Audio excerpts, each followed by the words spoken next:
Okay, so in this part, we are going to continue from where we left off in the last part, part two. In the last part, we mainly focused on oil. I wanted to cover off natural gas and also the supply part, but yeah, I just wasn't able to, and it's been a while since I last did that part. And I was wondering that with the pace I'm going, it's going to take me a while to cover off this whole report. So I'm probably going to, in the next in this part and also the next part going forward, I'm probably going to make it a bit more high level because I also want to move on to new other things I want to read. So one thing that I want to read after this is a book called Capital Rules by Ravi Abdelal. I'm not sure if the name of the author is correct, but yeah, it seems like a great book. It basically talks about the evolution of capital rules from last century to now, and it also places evidence.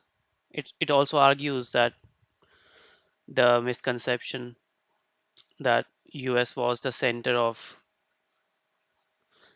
US was the initiator of this current global finance is wrong, and it was actually European countries and European organizations that were more keen to have the current state of global finance.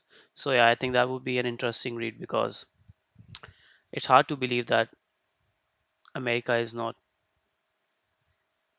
it's basically hard to believe what the author is saying, or I mean, it will be an interesting read, that's all.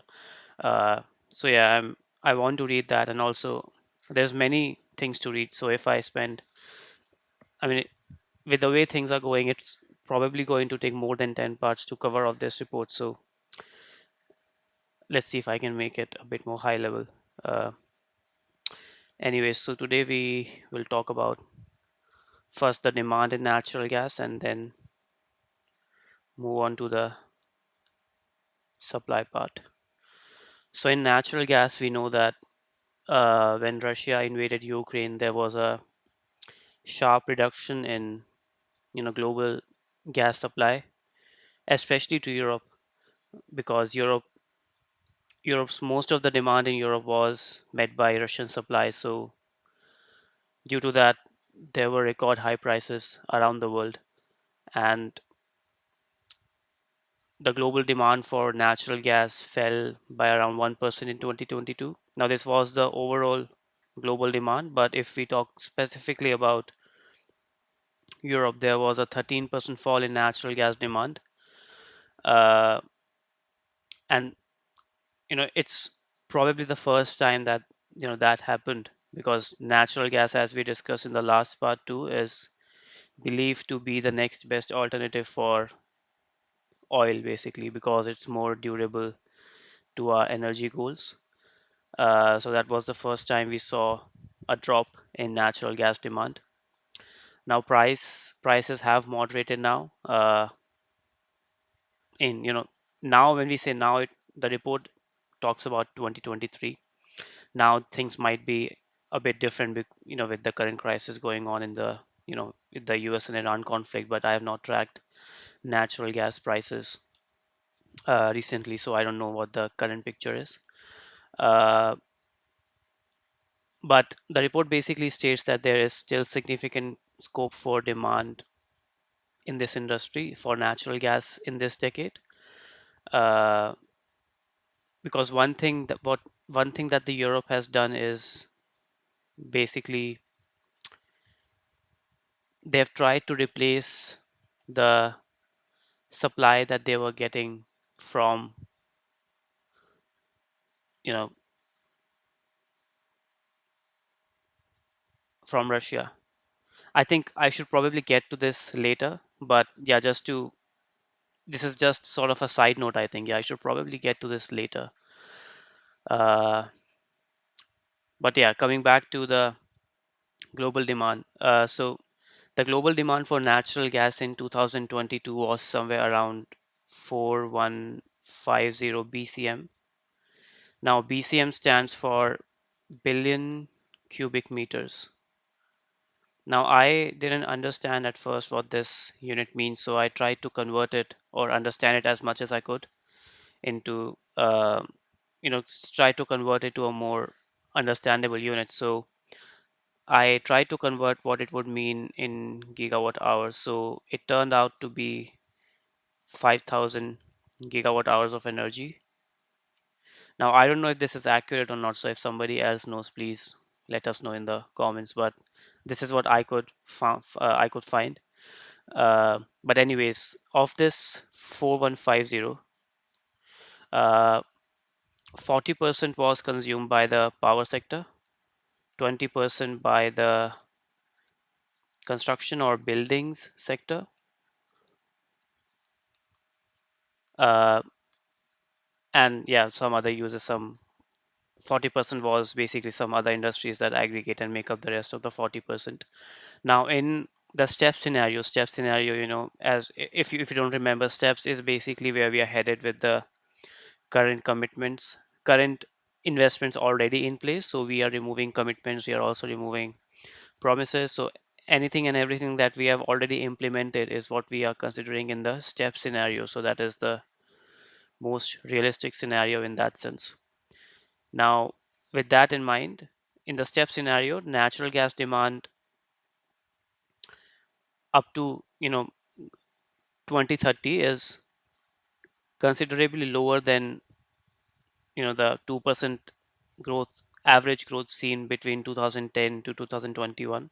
So basically what we are saying is that the last decade compared to this decade, the demand for natural gas has reduced. So the pace of demand has reduced. Now, we do expect the demand for natural gas to peak before or in 2030, and then it should ease down a bit with moderate growth in some emerging markets.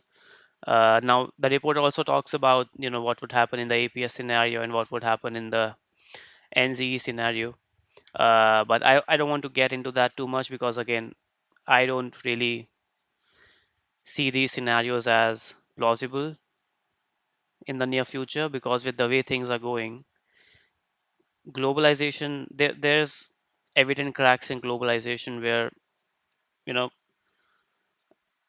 this is my personal opinion, but with the way countries are managing interpersonal relationships with each other, it's going to be pretty hard to get a consensus on how we should target the issues that affect all of us globally.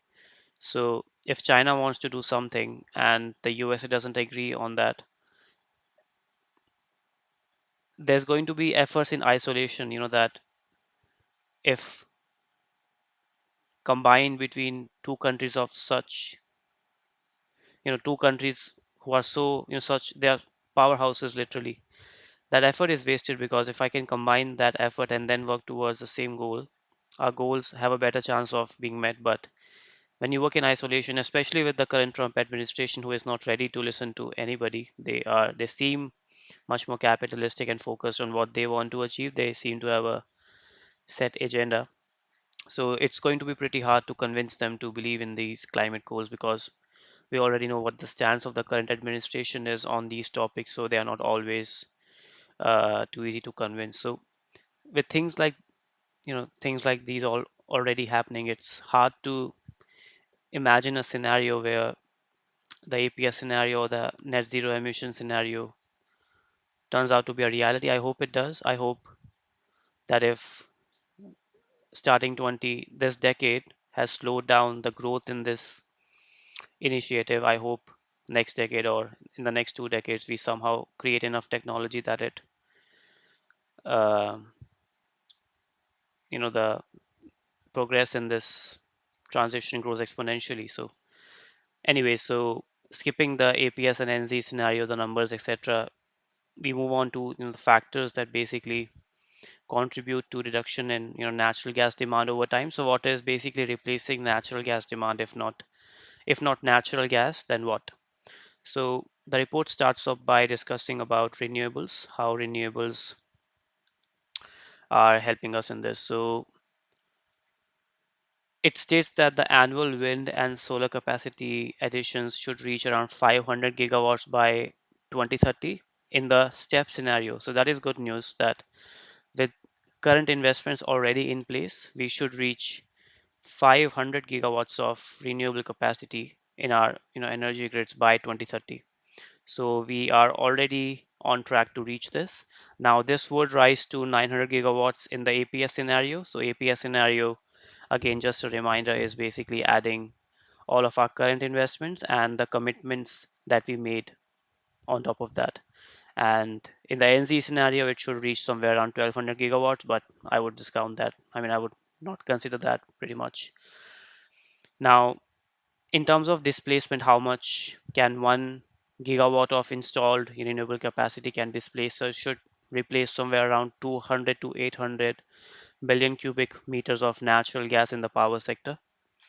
Now, the installed capacity of gas-fired power plants falls less quickly than overall generation because it's an interesting caveat if you really understand it. So what it's basically saying is that if you have a thousand of if let's say you have 100 gigawatts of gas generated electricity, gas generated power installed, so you cannot just wind that down at a fast pace just because you already have 100 gigawatts of renewable energy ready to displace that. The reason for that is we need these you know power factories to maintain flexibility in all scenarios. One thing to note about renewable sources of energy in the power grid is that renewables is a very volatile source of power. If I have a solar farm, there are many factors that affect that solar farm. A, that solar farm is going to be much further away from the population, so you need transmission lines to be able to connect that to the main grid.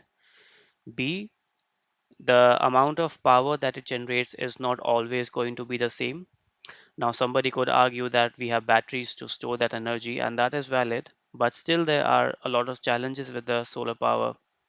Where, if let's say there's a prolonged scarcity of sunlight in some areas, and that somehow affects the overall energy supply, especially in areas where, let's say, in a place like China, which we know is a leading producer of solar panels, and they also actually have an overcapacity of power generation. So a country like that, but in a situation where they might have, let's say, overcommitted their investment, their capex in renewable energy, and they now have much more supply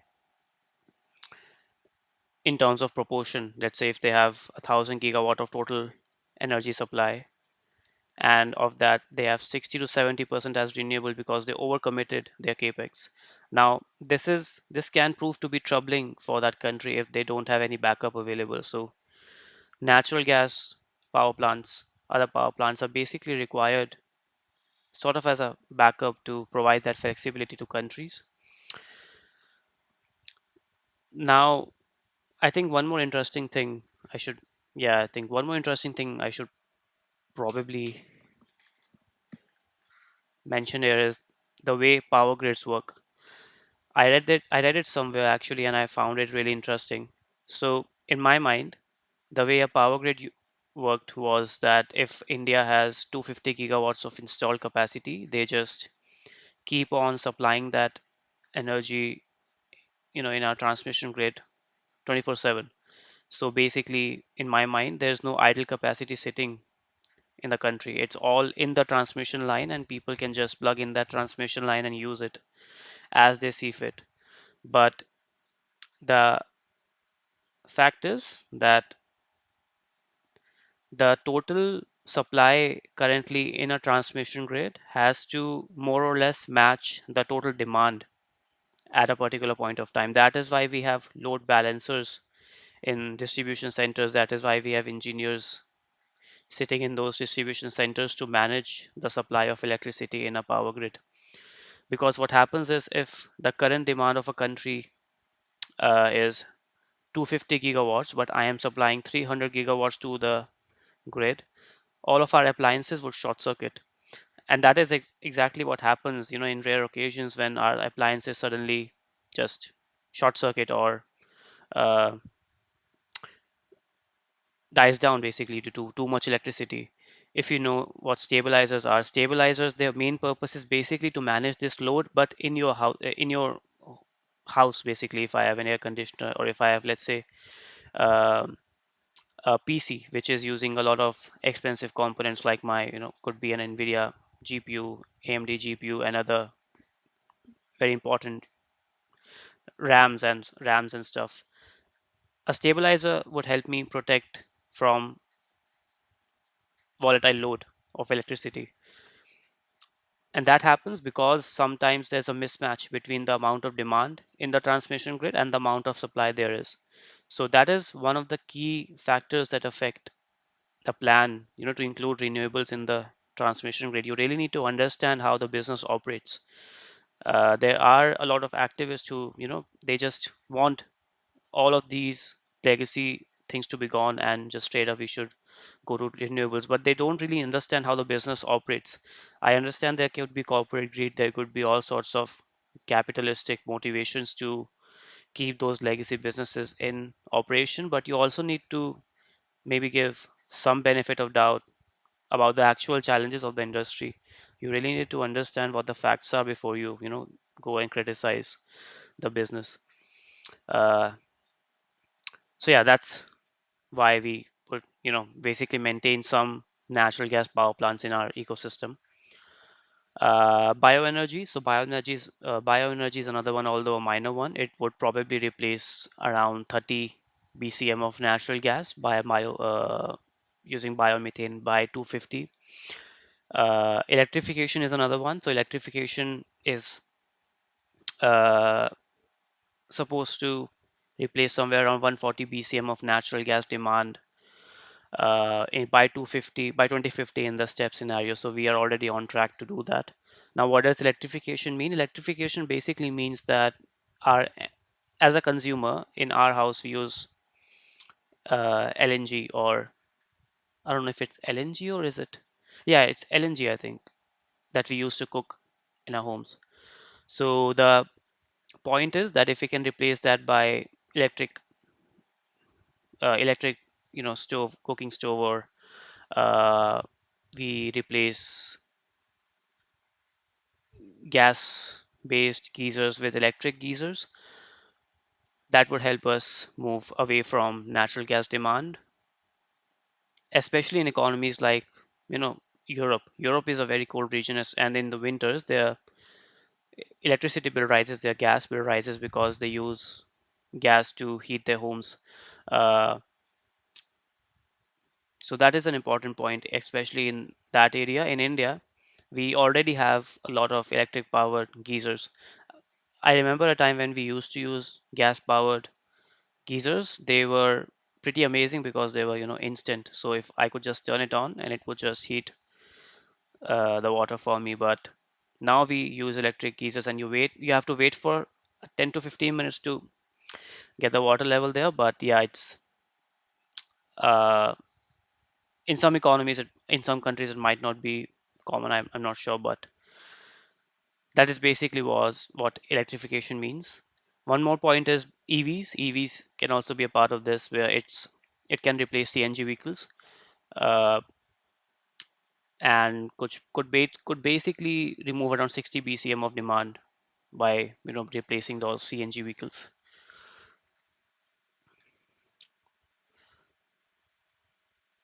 Okay, so I think that is pretty much on the demand side. I think we can now move on to the supply side.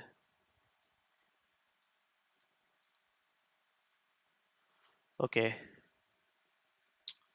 now in terms of supply, they again, I think they have, so what the way we are again going to divide it based on oil and then based on natural gas. But one disclaimer that they've sort of given in the report is that for them, oil and natural gas prices act as intermediaries between the supply and demand. to ensure that sources of supply meet changes in demand and hold the system in equilibrium. Uh, what they're basically trying to say is that in their estimates, price follows a very smooth trajectory. They are not taking into account any geopolitical shock or any unnatural circumstance, which basically, I mean, if you think about it, it basically makes price estimation in their report a moot point. If you know about theoretical finance, there are a lot of theories in theoretical finance, like efficient market hypothesis, perfect competition, CAPM model, even the Black-Scholes-Merton model. These theories are an attempt by these financial economists, scientists, whatever you want to call them, to make finance a perfect science, whereas it is not a perfect science.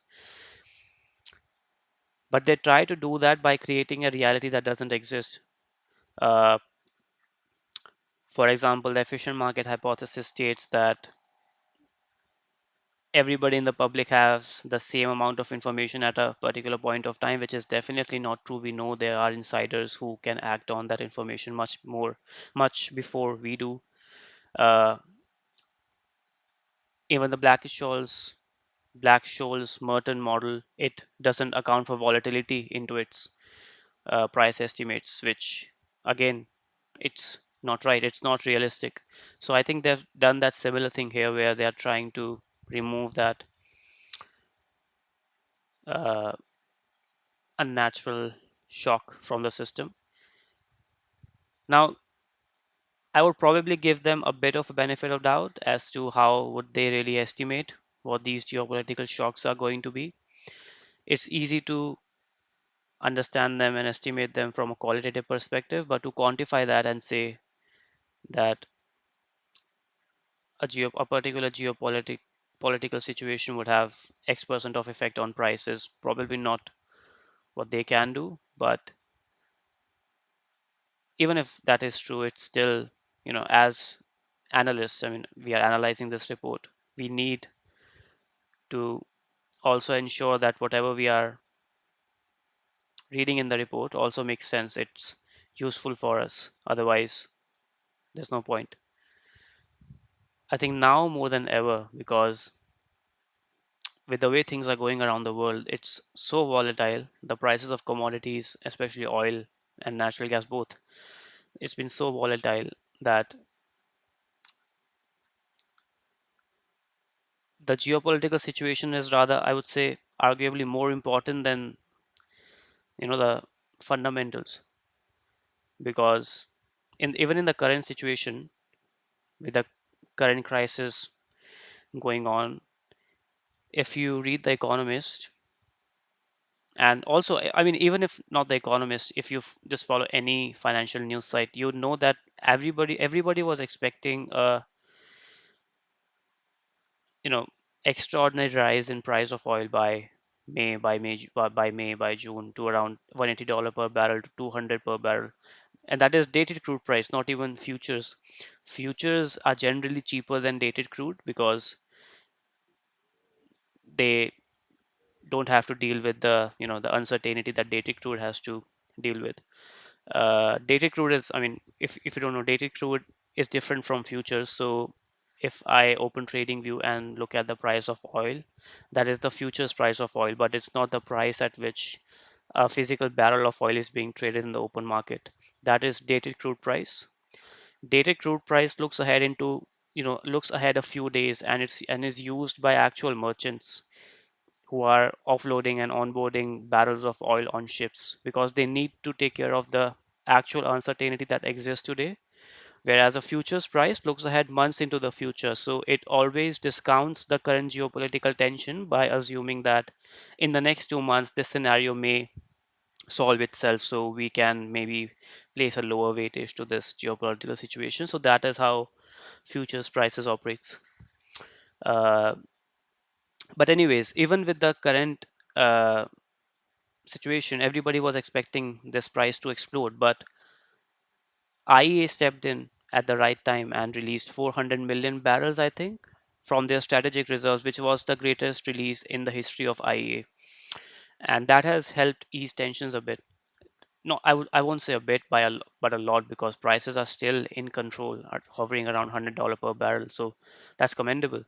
But geopolitical is the main aspect of the current situation as well, because if the IEA doesn't step in, it's all just demand and supply that will uh, play with each other and then try to find an equilibrium. And the only way, if we remove these strategic reserves from the global supply, the only way prices would calm down eventually is you need to kill the demand, the excess demand that exists in the current market, because there's only so much supply, and because the strait was closed for so much, so many days, there's no way you can, quench the demand for each and every country, for each and every buyer. You need to take the price to such a level where the buyers would just vanish from the market because they cannot afford to buy that oil. That is the way the situation would have unraveled if not for those strategic reserves. Now, this analysis is from The Economist. I try to read The Economist as much as I can. Uh, anyways, yeah, so moving on.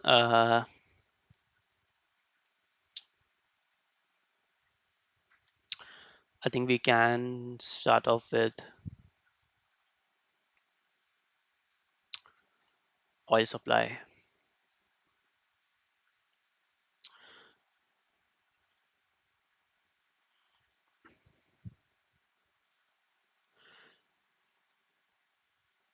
So conventional crude oil production peaked in the late 2000s, just below 70 million barrel per day, and is currently at around 63 million barrel per day. So we know that oil production has actually reduced in the last 2 decades or so.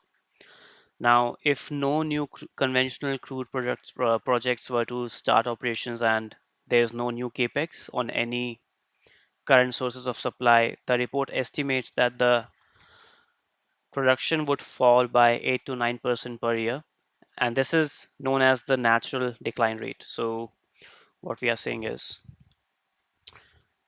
no new capex means that production should fall by 8 to 9%,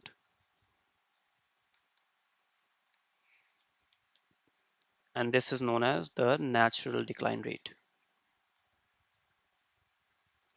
But this natural decline rate is not always true, because in practice companies do invest in their current sources, let's say in terms, for maintenance, general maintenance, and that sometimes keeps their output steady.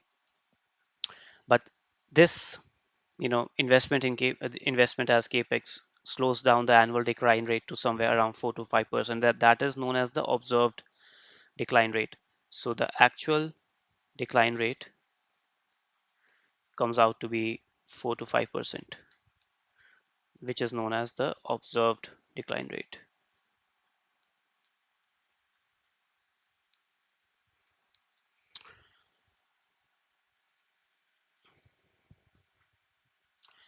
Under this condition, so we expect that these existing crude sources would then supply around 45 million barrel per day of oil in 2030 and 20 million barrel in 2050. Now, some of this decline in production would be offset by new conventional crude oil projects that are already approved for development, so that have already passed approval. So they are currently in the construction process and would probably come alive in the next few years. So they would also reduce this decline rate a bit more. So the actual decline rate would come out to be somewhere around 2%. So from 8 to 9%, we have come to around 2%. But I think one interesting thing to note here is it's just a it's just the way I'm thinking about this is that there's no I in my mind it's not possible that there are oil reserves available in the world and nobody is going for it in the name of climate change, because that's basically a lot of money that we have left at the table. If I talk in pure capitalistic sense, I mean, I don't think companies are so good-hearted that they would just give away all this revenue just for the sake of climate change. So the good part is, I mean, the good part is that for the last 2 decades, supply has come down, but with the speed we estimated would come down in the future that we estimate, I'm not so sure if that will unravel exactly the way we hope, in this report at least. There are, so it also talks about other sources of supply that also contribute to the overall supply. So there are some natural gas liquids. Uh, Now they play, so these are, I think, natural gas liquids. I'm not exactly sure how they are formed, but the report states that they play an important role in the economics of gas field development by providing sort of an additional revenue stream. So we have natural gas liquid. There are also there's also a kind of oil known as tight oil. So it's a derivative of crude oil, but its production is not so vast. Most of it is produced in America. Uh, Now, tight oil wells operate a lot differently from your conventional crude oil. A tight oil well declines by around 60 to 70% in the within the first 12 months of operation. So if I have a tight oil well and I extracted oil from it today, in the next 12 months, its supply or its capacity would automatically reduce by around 60 to 70%. So if you compare that to a conventional crude oil well, a conventional crude oil well only degrades by around 6% in a year. So there's a 10x rise in degradation in tight oil. There's also extra heavy oil and bitumen. So they're also, I think, similar to tight oil. I mean, they're not too significant, but yeah, they may have some industry use and other minor uses that are not mainstream.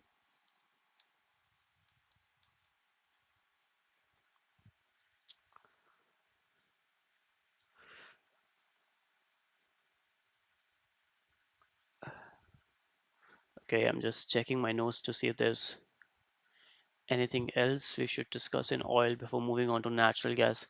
I understand. So one thing I'm realizing in this video is that I don't know, my pace or my, uh, yeah, I think pace. I don't know if pace is the right word, but it feels a bit off because I'm trying to do it fast. As I said, I want to cover it off quickly, but yeah, it's not ideal. Maybe I should slow down a bit, but whatever. Anyways, moving to natural gas. So with I found natural gas to be more interesting than oil because it talked about the role, you know, the necessity for Europe to basically improve or enhance their role in the energy markets and become a lot more self-sufficient and not depend on Russia anymore. So I found that to be very interesting, but that placed its own that is placing its own challenge in front of Europe for the future. So basically, what Europe has done is that after the invasion of Russia in Ukraine, Europe's upstream spending on gas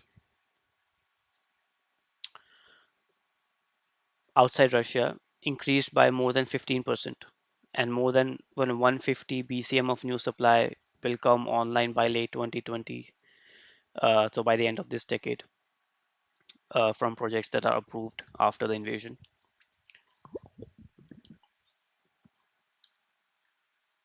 Now, this addition of supply is greater than the total supply Russia was providing to Europe, so around 100 BCM. So Europe already, with the capex that they have already committed, they are already in a surplus of 20 BCM. Uh, Now, this new investment has eased, supply of any more disturbances in the future. At least they don't have to fear about natural gas price hikes during winters when it's extremely cold there.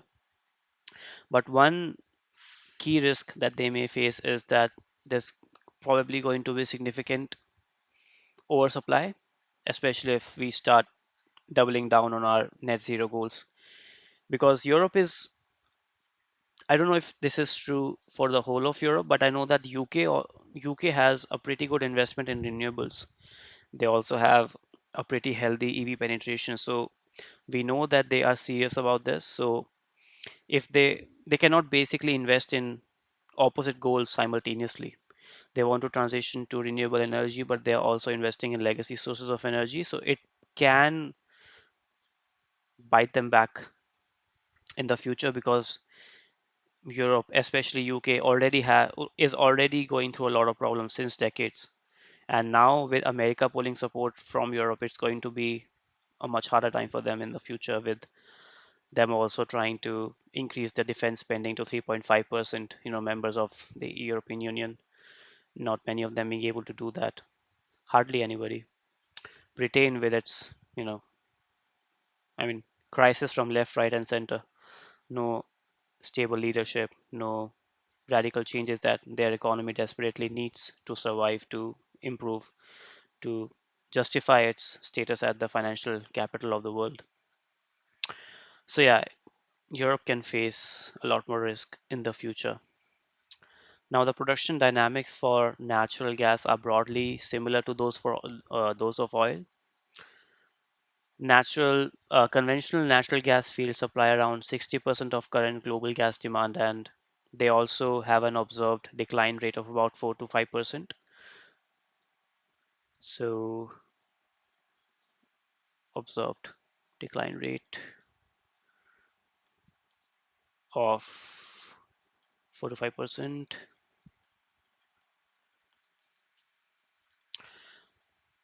There's also so we know that there's conventional natural gas that we, extract, but there's also some natural gas that is released as part of oil production as a byproduct, which makes up around 10% of total global gas production. There's also some unconventional gas such as shale gas, tight gas, coal bed methane. So tight gas, as the name suggests, is similar to tight oil, degrades faster. Not a lot of them present, but yeah, it serves a purpose. So what we are saying is that in the step scenario where we are, in the trajectory we are at present, new sources of gas supply are essential to meet demand and offset declines in existing sources of supply. Just over 400 BCM of new upstream supply comes online over the period to 2030. Yeah, I'm just really reading it here because there's nothing too insightful here. I think there's just a lot of numbers here. Uh, but one key takeaway from for me is probably that the demand for natural gas is not going anywhere anytime soon, because if you are anyways considering natural gas to be the second option to oil, the demand is only going to rise. I think that is pretty much it. Yeah. Uh, I don't. Yeah, I need to maybe figure out a way to be fast, but also uh, be slow, because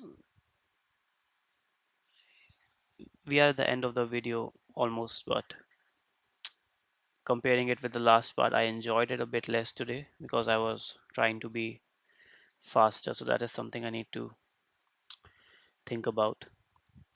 But uh, ending the video by discussing this closing remarks of the chapter or section in the report where it discusses the debate between demand led net zero transition and supply led net zero transition. I think we discussed this in part one or part two. I touched it briefly that it is going to come in the report. But uh, it basically talks about this debate we have amongst various experts, or I don't know, people, experts, forums, basically opinions that clash with each other as to who should lead this transition. Some people say that it should be, not some people, but I think it's the suppliers and the industry that says that it should be the consumers that should be the driving force of this change. So their main argument is that if there's demand, what can we do but produce more oil, produce more gas? So their main argument is that if you want to change the economy, the uh, global economy, it should come from the demand side. But the report argues that it's not going to be either side doing their part in isolation, but it should be a joint effort where we reduce the supply alongside the demand and vice versa by policy management, by introducing new policies. How do we reduce the demand and how do we reduce the supply simultaneously is a challenge for the governments, because we cannot reduce the supply too much without an equal reduction in demand, because that will cause a lot of inflation in the global economy. Because if there's not enough supply but people are demanding oil, oil is the backbone of every economy. Our transportation is still dependent on it, and all of our goods are transported by road, so that can take a hit, and the poorer section of society can really it can really be hard for them to survive. So we know that just reducing the supply is not a solution, and reducing the demand is also not a solution, because that can really be disastrous for the already existing energy companies. And if they go down, we know our power grids are still dependent on fossil fuels, they can go down. So it's a ripple effect that can travel to the whole economy. What the report tries to advocate is a joint effort between suppliers, consumers, and policymakers, where the government needs to introduce new policies so that the consumer can move away from these uh, legacy energy systems. Let's say automotives. If I want to give away my ICE car, the government needs to make EVs attractive for me, because we know that EVs are costly to make. So if an EV is more expensive for me than an ICE car, and also it's not as much fun for me. Let's say if I'm a motorhead and I want my car to feel good also, why would I buy an EV? So the government needs to make it attractive for me by providing me subsidies, by removing, let's say, road tax, whatever, make it cheaper. Also, create an infrastructure so that I shouldn't feel any trouble. I shouldn't face any trouble on the road. I shouldn't face mileage anxiety.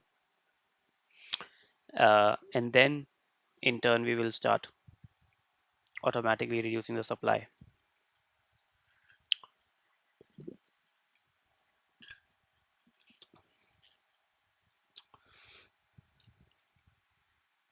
I think that is the I think that is the main summary of the debate. It talks a lot more about other things, but in summary, that is pretty much it. I think we should end the video here, because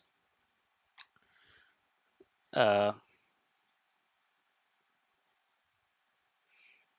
I need to think of a way how I can mm, uh, summarize it better from next part onwards. Uh, and we still have a lot more to go on to cover, so I need to think about it. So I'm my aim is to wrap up the report in under 10 parts, and this is part 3. So I hope, I mean, I do think I should be good, but yeah, I still need to, I don't want to miss anything, because the thing is, I don't want to do it just for the video's sake. I also want to really understand what the report is talking about. And then when I try to summarize it, if I'm saying something and I have a thought lingering in the back of my mind, it just doesn't feel right if I don't say that, and then that basically elongates the video. And I only get around 1 to 2 hours of time, if at all, during the week to create these videos, because I have a day job, so I need to focus on that, and then I have to focus on markets as well. I also trade alongside my job. Uh, so yeah, a few priorities. But anyways, I'm blabbering. Uh, let's end this. Let's end this here. Yep. Thanks. Thanks for watching.